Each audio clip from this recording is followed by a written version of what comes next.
Hello friends, welcome to Riyaz classes. आज के session में we will start with unit 4 that is political environment.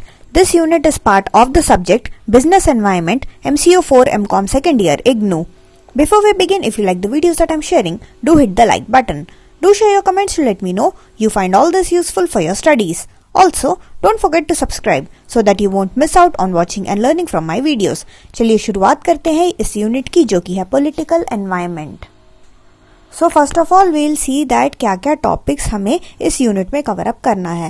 We will start up with a small introduction, then we will study about the nature and significance of political environment, then critical elements of political environment, state and social process, constitutional provisions that are relevant to the political process, role of government in all of this, changing role of government and the market environment, economy, administrative machinery. So ये सारे topics जो हैं हमको इस unit में cover up करना है, ठीक है।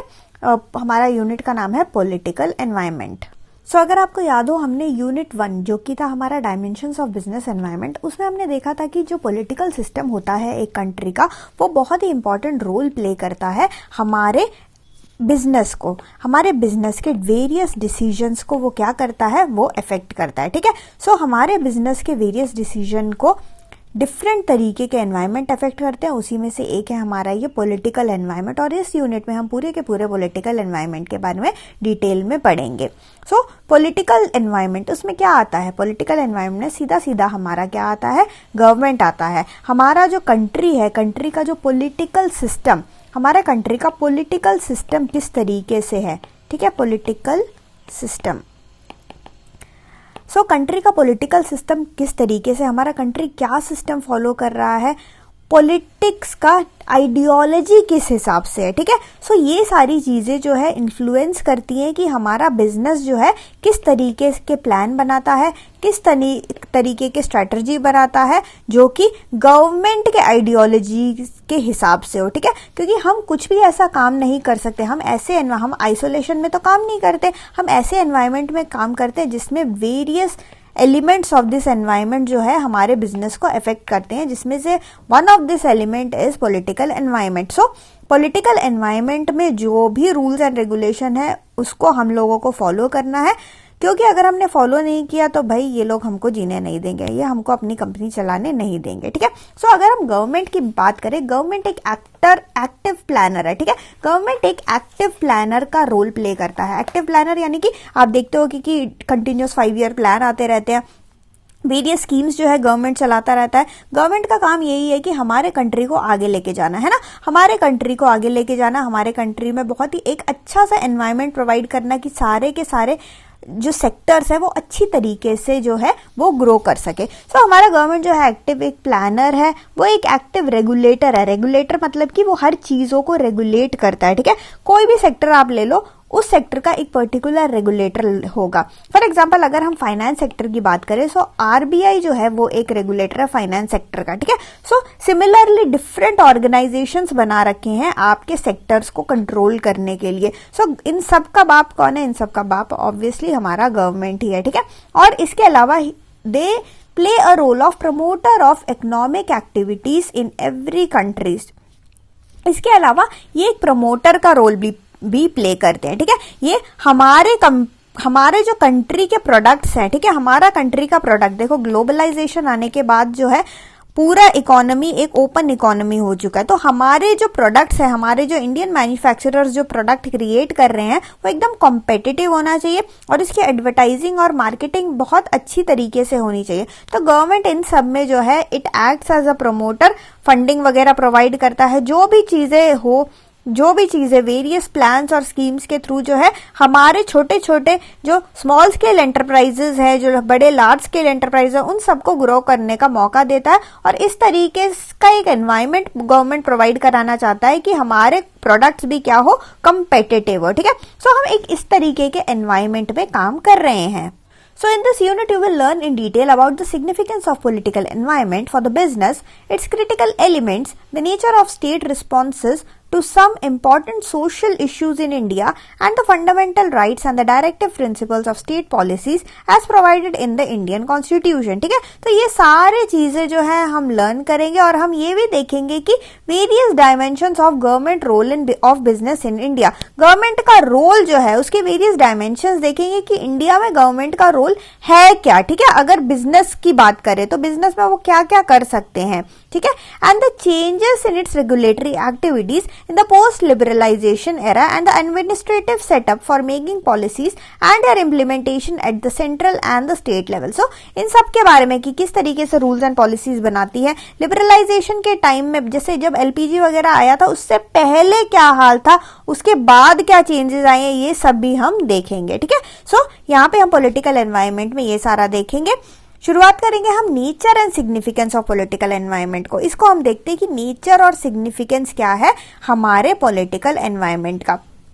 सो अगर हम पॉलिटिकल एनवायरनमेंट है क्या, और कोई पूछे पॉलिटिकल एनवायरनमेंट क्या है, वो सिंपल क्या है, it refers to all the political conditions, factors and forces which have a bearing on business activities. ठीक है, सो इसके अंदर सारे वो पॉलिटिकल कंडीशंस आते हैं, सारे के सारे वो पॉलिटिकल कंडीशंस आते हैं जिसके अंदर वेरियस फैक्टर्स होते हैं और वेरियस फोर्सेस होते हैं जो कि अफेक्ट करते हैं हमारे बिजनेस के एक्टिविटीज को. ठीक है, तो जो हमारा बिजनेस का एक्टिविटीज है, हमारे बिजनेस को एक्टिविटीज को अफेक्ट करने वाले ऐसे फैक्टर एंड फोर्सेस, ठीक है, जो कि पॉलिटिक्स से रिलेटेड हो, पॉलिटिकल कंडीशन से रिलेटेड हो, वो सारा हमारा पॉलिटिकल एनवायरनमेंट में आता है. ठीक है, जो कि हमारे बिजनेस को अफेक्ट करता है.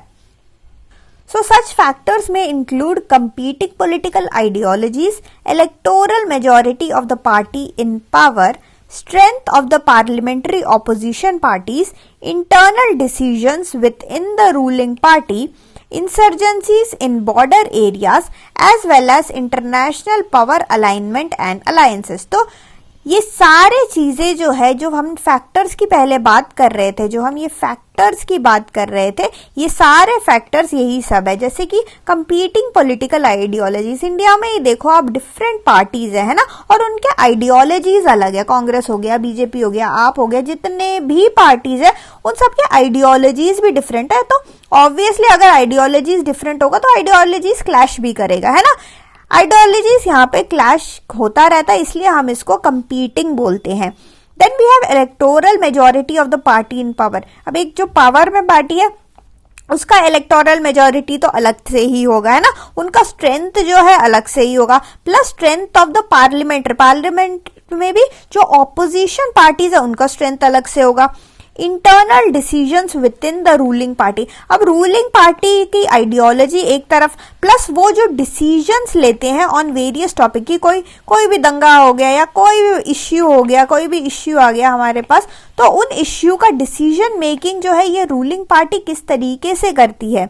इसके अलावा इंसर्जेंसीज इन बॉर्डर एरिया, हमारा जो कंट्री है उसके जो बॉर्डर एरियाज में जो जो दिक्कतें हो रही हैं, as well as international power alignment and alliances. Plus India के अलावा अगर हम बाहर क्षेत्र से बात करें, बाहर जो फॉरेन कंट्रीज हैं उनके पॉलिटिक्स के साथ, उनके जो गवर्नमेंट है उनके गवर्नमेंट के साथ हमारे कैसे रिश्ते हैं.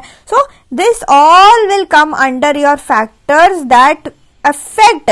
ये देखो ऐसे ये सारे तो चीजें आते हैं हमारे पॉलिटिकल एनवायरनमेंट में, बट क्योंकि इसी एनवायरनमेंट में रह के हमारा बिजनेस भी इसी एनवायरनमेंट में ही है, तो ये सारी चीजें जो है इनमें कोई भी डिसीजन मेकिंग होगा वो हमारे जो कंपनी है उसको भी वो क्या करेगा, वो अफेक्ट करेगा. ठीक है, सो अगर हम पॉलिटिक्स की बात करें, पॉलिटिक्स एकदम स्टेबल होना चाहिए. गवर्नमेंट की बात करें, गवर्नमेंट एक क्योंकि अगर स्टेबल गवर्नमेंट होगा ना तभी प्रॉपर डिसीजन मेकिंग हो पाएगा. अगर स्टेबल गवर्नमेंट नहीं होगा तो डिसीजन मेकिंग प्रॉपर जो है बिल्कुल भी नहीं हो पाएगा. Political instability caused by the failure of law and order, recurring and widespread incidents of crime and violence are also traceable to political factor which constitute business risk and impinges on the predictability of business prospect. तो जैसे मैंने कहा कि एक हमारा जो politics है वो एक स्टेबल गवर्नमेंट होना चाहिए. अगर अनस्टेबल होगा तो क्या होगा भाई, दंगे वगैरह होंगे, लॉ एंड ऑर्डर कोई फॉलो नहीं कर रहा है, कोई बहुत सारे क्राइम हो रहा है, बहुत ज्यादा वायलेंस हो रहा है, तो इस स्टेट में जो है, ऐसे माहौल में जो है कंपनी जो है सरवाइव नहीं कर पाएगा। ठीक है, सो एक स्टेबल गवर्नमेंट होना बहुत ही ज्यादा हमें जरूरी है।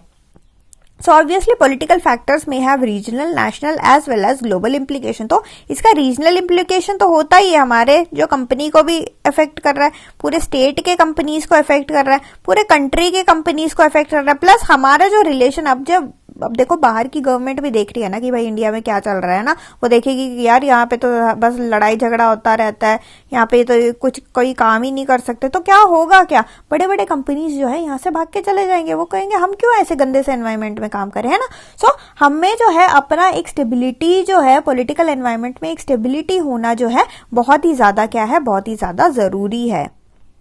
अगर हम थोड़ा हिस्ट्री वगैरह की बात करें, पॉलिटिक्स वगैरह की, सो जनता पार्टी की अगर हम बात करें, they were in power at the centre for 3 years after 1977। तो 1977 के बाद 3 years तक ये लोग थे, and they followed a strict policy of restricting the role of multinational corporation. तो इन्होंने क्या किया था, इन्होंने एक रिस्ट्रिक्टिंग रोल प्ले किया था, मल्टीनेशनल कॉर्पोरेशन को इन्होंने थोड़ा सा रिस्ट्रिक्ट करके रख दिया था। ठीक है, क्योंकि some of the ministers in the government had strong socialist learning. तो इसके कारण क्या हुआ, अगर आप एमएनसीज को रिस्ट्रिक्ट कर दोगे तो क्या होगा, एमएनसीज तो छोड़ के चली जाएगी, है ना। सो इसी कारण जो बड़े बड़े कंपनीज थे, जैसे कि कोको कोला हो गया, आईबीएम हो गया, ये लोग जो है ये इंडिया छोड़ के चले गए। ये पहले इंडिया में थे, बट ये लोग इंडिया को छोड़ के चले गए। सो इस कारण क्या हुआ, अब इन इतने बड़े कंपनीज जब चले जाएंगे तो क्या होगा, एक वैक्यूम क्रिएट हो जाएगा, है ना, एक वॉइड जैसा क्रिएट हो जाएगा। सो ये वॉइड को कैसे फिलअप किया, ये वॉइड फिलअप करने के लिए इंडिया में ही नए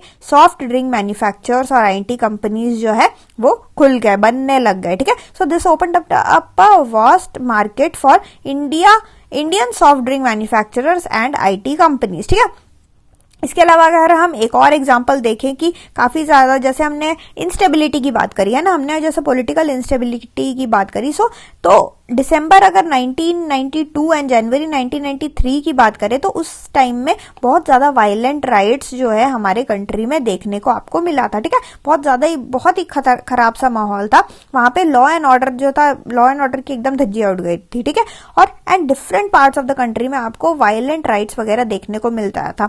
और इन सब का कॉस्ट क्या था, कि there were caused by the Ayodhya Babri Masjid episode on which political parties were sharply divided. So एक ऐसा प्रॉब्लम आ गया हमारे पास जिसमें जो डिफरेंट पॉलिटिकल पार्टीज है उनके आइडियोलॉजीज मैच नहीं हो रहे थे। क्योंकि इन लोगों के आइडियोलॉजीज मैच नहीं हो रहे थे, ये लोग एक डिसीजन मेकिंग जो है नहीं कर पा रहे थे। ठीक है, ये लोग डिसीजन मेकिंग बिल्कुल नहीं कर पा रहे थे, जिसके कारण वायलेंट राइट्स जो है, राइट्स वगैरह जो है होते चला गया। And apart from apprehensions of political instability, the events disrupted transport, slow down industrial production and export. तो अब इन सब के कारण क्या हुआ, राइट वगैरह हो गए तो क्या होगा, रोड पे जो है गाड़ियां नहीं चलेगी, क्योंकि जो भी गाड़ियां चलेगी उन्हें आप तोड़ फोड़ दोगे, है ना। सो जो हमारा ट्रांसपोर्ट है, उस समय का जो ट्रांसपोर्टेशन है वो पूरा का पूरा जो है डिसरप्ट हो गया। ठीक है, एंड ट्रांसपोर्टेशन अगर डिस्टर्ब हो गया तो क्या होगा, जैसे जो इंडस्ट्रीज है जो कि मैन्युफैक्चरिंग कर रही है, जिनको अपना रॉ मटेरियल्स जो है from place A to place B पहुंचाना होता है, वो लोग नहीं पहुंचा पाए, जिसके कारण हमारा जो इंडस्ट्रियल प्रोडक्शन पूरा का पूरा हैम्पर हो गया। एक्सपोर्ट्स जो है, जो हो भी रहे थे थोड़ा बहुत, वो भी नहीं होने लग गया। ठीक है, सो it was also reported that many potential foreign investors had deferred their decisions or revised their plans। जो इसके अलावा जो फॉरेन पोटेंशियल इन्वेस्टर थे, जो कि हमारे पोटेंशियल इन्वेस्टर थे कि भाई हाँ ये लोग इन्वेस्ट करेंगे, उन लोगों ने भी मना कर दिया कि भाई ऐसे माहौल में हम लोग नहीं काम कर सकते। तो आप यहाँ से आपको क्या देखने को मिल रहा है, आपको ये देखने को मिल रहा है कि हमारा जो पॉलिटिकल इंस्टेबिलिटी बिल्कुल भी नहीं होना चाहिए, लॉ एंड ऑर्डर का फेलियर बिल्कुल भी नहीं होना चाहिए, वायलेंट क्राइम वगैरह और वायलेंस नहीं होना चाहिए, क्योंकि ये सीधा का सीधा इंडस्ट्रियल प्रोडक्शन को अफेक्ट करता है। ठीक है, ये एक्सपोर्ट को अफेक्ट करता है, इंपोर्ट को अफेक्ट करता है, फॉरेन इन्वेस्टर्स को अफेक्ट करता है। तो ये हमारे बिजनेस के लिए भाई बिल्कुल भी ऐसा एनवायरमेंट क्या नहीं है, बिल्कुल भी अच्छा नहीं है। सो एक स्टेबिलिटी होना जो है बहुत ही ज्यादा इंपॉर्टेंट है।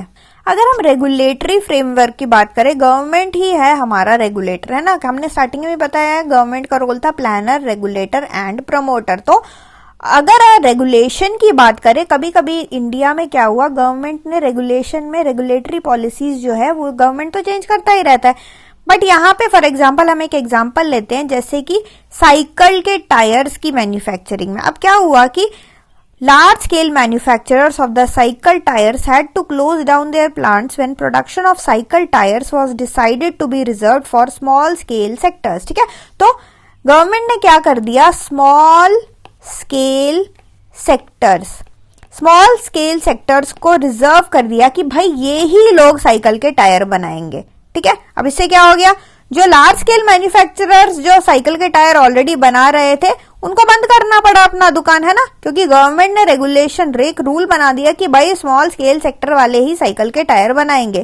तो इस कारण जो लार्ज स्केल मैन्युफैक्चरर थे हमारे, उनके प्लांट्स वगैरह बंद होने लगे, इतना भयंकर बहुत हैवी लॉस उन लोगों को होने लगा। ठीक है, सो इसी तरीके से आप देख सकते हो कि किस तरीके से जो पॉलिटिक्स में जो हमारा गवर्नमेंट जो प्लानर, रेगुलेटर, प्रमोटर का जो रोल है, अगर हमारा गवर्नमेंट ठीक से नहीं करता वो चीजें, तो वो हमारे कंट्री में जितने भी मैन्युफैक्चरर्स है, जितने भी स्मॉल स्केल इंडस्ट्री है, उन सबको वो इफेक्ट करता है। ठीक है, अगर गवर्नमेंट ने कोई भी रेगुलेशन, देखो ऐसे जैसे रेगुलेशन ही चेंज कर दिया, कोई रूल ही चेंज कर दिया, कोई लॉ ही चेंज कर दिया, उससे दुकानें बंद तक हो जाती है। ठीक है, बड़े बड़े मैन्युफैक्चरिंग कंपनीज तक वो बंद हो जाते हैं। तो यहां पे जो है फर्म्स क्या कर सकती है भाई, अब हमें तो पता नहीं, अब मैं जैसे एक दुकान चला रही हूँ, ठीक है, अपने कोई भी मेरा एक शॉप चल रहा है, अब मुझे तो पता नहीं कल को गवर्नमेंट को सपना और गवर्नमेंट ने रूल चेंज कर दिया, तो फर्म्स क्या कर सकती है भाई, the firms have to anticipate such changes, analyze their impact on the business with a view to predict the probable development and identify the opportunities and the risk involved and effect the necessary changes in their own plans and strategies। तो भाई हम लोग कुछ नहीं कर सकते, हम लोग बस यही कर सकते हैं कि प्रिडिक्ट करते रहे। हमें एनवायरमेंटल स्कैनिंग, जो स्वॉट एनालिसिस वगैरह हम करते रहते हैं, जो एनवायरमेंटल स्कैनिंग हम करते रहते हैं, उसको हमें करते रहना चाहिए, ताकि ऐसा कुछ चेंज आने के लक्षण दिखे ना हमको, तो हम पहले से ही प्रोएक्टिव तरीके से ही है उसको हम काउंटर करने के लिए कोई डिसीजन मेकिंग कर सके। ठीक है, क्योंकि एज अ बिजनेस फर्म हमें बहुत ग्रेट डिग्री ऑफ लॉस होता है अगर कोई ऐसा ड्रास्टिक चेंज कुछ आए तो all we can do is anticipate such changes and analyze their impact on our business and predict the probable development, and we should identify our own opportunities and the risk involved and which affect the necessary changes in our own plan and strategy। तो उस हिसाब से हम जो है अपने plan और strategies जो है चेंज कर सकते हैं, बस कंटिन्यूअस तरीके से जो है आपको रियल टाइम बेसिस पे आपको अपने एनवायरमेंट को स्कैन करते रहना पड़ेगा। ठीक है, so this was the nature and significance of political environment. आपने ये देखा कि कितना सिग्निफिकेंट है हमारा पॉलिटिकल एनवायरमेंट हमारे ऑर्गेनाइजेशन के लिए। So that's it for this session. Thank you so much for watching. Like, share and subscribe to Riyaz classes. Thank you and bye bye.